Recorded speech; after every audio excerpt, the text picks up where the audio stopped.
สวัสดีค่ะพ่อแม่พี่น้องสวัสดีFCทุกท่านเนาะค่ะกลับมาพบมาพอกับเจตาพารวยค่ะในทางช่อง YouTube คลิปนี้เจตาก็จะวางแนวทางของเล่าพัฒนาค่ะเห็นอยู่นี้จะเป็นประวัติของออปอยเปตวันที่20ที่ผ่านมาเนาะค่ะออปอยเปตเบิ่งประวัติเพิ่นก่อนพี่น้องวันที่18เพิ่นเข้าไปวิ่งตัวเดียวเนาะ6กลางวันที่20ค่ะหลุดไปออกปล่อยปีดล่าวพัฒนาออก955 3ตัวบน19ล่างเนาะค่ะของเพิ่นหลุดไปบ่เป็นหยังเนาะเจตาเป็นกำลังแรงใจให้คือเก่าเด้อค่ะวันจันทร์เพิ่นจะขามโค้งอยู่ดอกแม่นบ่ออกปล่อยปีดเจ้าผ้า FC ขามโค้งเด้อค่ะเด้อขามโค้งไปเที่ยวลาวพัฒนาเนาะหลุดแล้วหลุดเลยเป็นกำลังแรงใจให้คือเก่าค่ะกราบขอบบุญขอบคุณอปอยเปตที่ให้แนวทางมาว่างทางช่องของเจตาพารวยให้มาตลอดเนาะค่ะด้วยดีเสมอมากับขอบบุญขอบคุณเป็นอย่างสูงค่ะเอา FC อปอยเปตในน้อยคู่เดียวเน้นๆจอๆค่ะสูตรตัดของเพิ่นเจตาลงให้ก่อน2มือเนาะค่ะสูตรตัดของอปอยเปตเอามาลงให้ FC ก่อนไว้พิจารณากันวิ่งลูดเพิ่นให้มา4ตัวเดียวค่ะ2ตัวหางเดียวค่ะพี่น้องหางเดียว2 4 4 2กับเนาะ3ตัว2หางค่ะออกปล่อยเปลี่ยน495 479ค่ะเด่นเน้นทั้งหมดเด่น4วงกลม24วงกลม3ตัว2หางวงกลม495 479ค่ะของออกปอดเป็ดน้อยๆนิ่นๆจอๆค่ะพี่น้อง2442หางเดียวออกปล่อยเป็ดจะพาไปเที่ยวลาวพัฒนาวันจันทร์เนาะค่ะบ่เป็นหยังเนาะน้อยๆแค้นๆละพี่น้องบ่ต้องหลายตัวเนาะมักก็แคปหน้าจอไว้ค่ะไปต่อกับเพิ่นชอบก็จัดเนาะค่ะขัดก็ผ่านกับออกปล่อยเป็ดเนาะค่ะวันที่23เป็นวันจันทร์เนาะค่ะเอามาไปต่อเป็นของไผไปต่อรับสายด่วนแนวทางของรับสายด่วนวันที่20ที่ผ่านมาค่ะรับสายด่วน20ลาวพัฒนาออก955ค่ะ19ล่าง2ตัวกับบ่เดินบ่เข้าบ่มาเนาะพี่น้องไม่เป็นไรเนาะค่ะขอโทษขออภัย FC รับสายด่วนเนาะค่ะที่แนวทางเพิ่นบ่เข้าบ่เดินเจ๊ตายเบิ่ง2งวดค่ะ2งวดเพิ่นก็เข้าไปงวดนึงเนาะหลุดงวดนึงเข้าไปงวดนึง2งวดหลุด1เนาะค่ะเอามาตามไม่ไปต่อใครจะต่อกับรับสายด่วนก็เตรียมแคปหน้าจอเนาะค่ะเตรียมแคปไว้วันที่23กับรับสายด่วนกับขอบคุญขอบคุณรับสายด่วนที่ให้แนวทางมาวางทางช่องเนาะแล้วก็ FC ค่ะ FC ใหม่ผู้เพิ่งผ่านเขาไม่เห็นเนาะค่ะเพิ่งผ่านเขาไม่เห็นเป็นครั้งแรก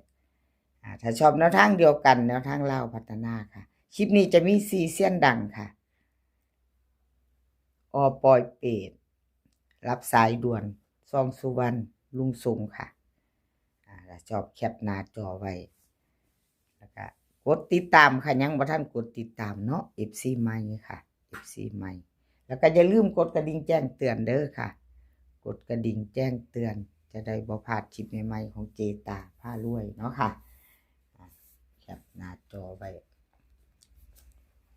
กดติดตามไว้เนาะค่ะ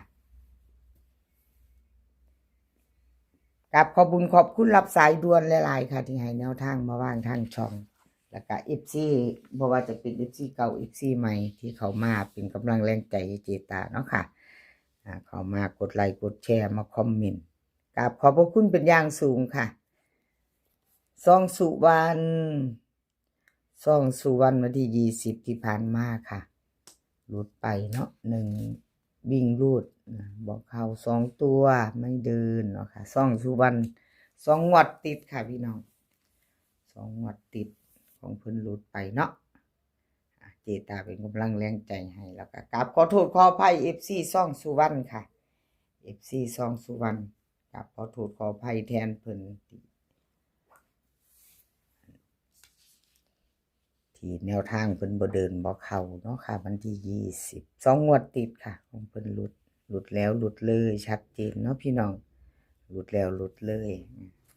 2งวดเจตาให้เบิ่งซ่องสุวรรณค่ะมาตามกันโตลาวพัฒนาวิ่งรูดเพิ่นให้มา5กับ7ค่ะ5กับ7 2ตัว4หางค่ะ2ตัว4หาง2ตัว4หาง5950 7970ค่ะกัน57เด้อค่ะกัน57เบิ้ล77 3ตัว3หางค่ะ579 570 577ค่ะวิ่งลูดล่อง5เด่น7 2ตัวเพิ่นเน้นให้2หางค่ะแต่เจตามาวงกลมก่อนตัวนี้เพิ่นบ่ได้อันนั้นดอกพี่น้อง3ตัวเป็น3ตัวพอดีเนาะเพิ่นให้2ตัวเจตาไปวงกลม2ตัวพี่น้องขอโทษขออภัยมือไวเนาะวงกลมเน้น7970ค่ะ59วงกลมให้ถึง3หางโลดเนาะพี่น้อง2ตัว3ตัว2หาง579570ค่ะครับขอโทษขออภัยเขียนผิดแล้วก็อ่านผิดเนาะพี่น้องขออภัยหลายๆแคปหน้าจอค่ะแคปหน้าจอใครจะไปต่อกับซองสุวรรณเนาะค่ะไปต่อกับเพิ่นก็แคปหน้าจอไว้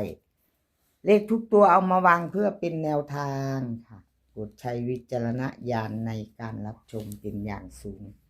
เป็นเพียงแนวทางค่ะพี่น้องมีเขามีหลุดไปต่อค่ะใครจะไปต่อกับลุงทรงไปต่อกับลุงทรงเตรียมแคปหน้าจอเด้อค่ะ FC ลุงทรงกับขอโทษขออภัยค่ะที่แนวทางของเพิ่นบ่เดินมาที่20เนาะขออภัยเป็นอย่างแทนเพิ่นหลายๆมาเบิ่งอีกหลุดไปไม่เป็นไรเนาะค่ะกับขอบบุญขอบคุณลุงทรงค่ะที่ให้แนวทางมาวางทางช่องของเจตาด้วยดีเสมอมาเนาะค่ะเป็นกำลังแรงใจให้กันและกันเหมือนเดิมล่ะค่ะหลุดวันที่20กับไปต่อวันที่23เนาะค่ะพี่น้องไปใหม่วันจันทร์ไปใหม่ไปต่อFCลุงทรงเตรียมแคปหน้าจอค่ะรุ่นใหม่ลุงทรงลาวพัฒนาค่ะวิ่งหลุดเพิ่นให้มาบนล่างทั้งบนทั้งล่างค่ะ2ตัวเดียว2ตัวเดียว